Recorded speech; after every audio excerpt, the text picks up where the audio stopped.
त्याला धारधार शब्दाची पात असते. देश ज्यांच्या खांद्यावर उद्याच्या विकासाचे स्वप्न पाहतो तो हा तरुण देशातील समाजातील जबाबदारी स्वीकारेल का? कारण आजकाल काही बातम्या अशा ऐकल्यात की एका तरुणाने एका 3 वर्षीय मुलीवर बलात्कार केला, तर एका तरुणाने एका एज्युकेटेड महिला डॉक्टरवर तिचा बलात्कार करून तिला ठार मारण्यात आले. तिसरी बातमी तर फार भयानक होती. तिसरी बातमी अशी होती की एका तरुणाने एका स्त्रीचे 80 तुकडे करून तिला फ्रीजमध्ये ठेवले. आता अशा बातम्या कानावर पडल्या, फार वाईट वाटलं आणि मन सुन्न झालं आणि मनात एकच प्रश्न निर्माण झाला की हा तोच देश आहे ना ज्या देशामध्ये स्वामी विवेकानंद म्हटले होते. स्वामी विवेकानंद म्हटले होते की मला फक्त 100 तरुण द्या, मला फक्त 100 तरुण द्या, मी त्या देशाचे भवितव्य उघडून दाखवतो. आणि त्याच देशामध्ये अशा घटना घडतात कशा?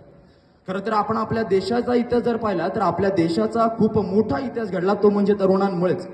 जेव्हा जेव्हा देशामध्ये संकट निर्माण झाली तेव्हा तेव्हा तरुण एक झाला आणि संकट परतावून लावली.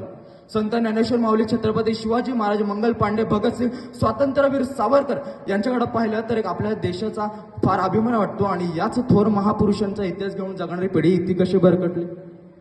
आजच्या तरुण पिढीला तरुण म्हणायलाही लाज वाटते, कारण आजची तरुण दिसते ती दारू, गोवा, गुटखा, सिगरेट, गांजा यांसारख्या वाईट व्यसनात अडकलेली, आई वडिलांची सेवा न करता त्यांना वृद्धाश्रमात पाठवणारी, प्रसंगी त्यांच्यावर हात उचलणारी. आणि हे सगळं पाहिल्यानंतर फार वाईट वाटतं, कारण कलामांनी याच तरुणांच्या जीवावर देशाचे भविष्य पाहिले असताना ही तरुण मात्र भरकटत आहे.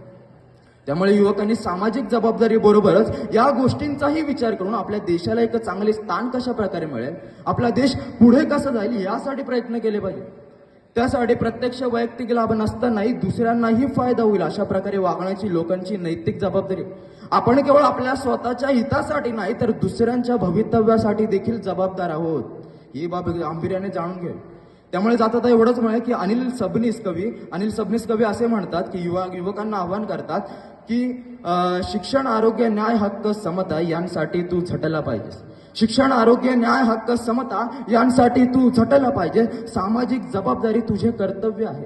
सामाजिक जबाबदारी तुझे कर्तव्य आहे. आपला देश विकासाला नेण्यासाठी तू प्रयत्नशील झाला पाहिजेस. धन्यवाद.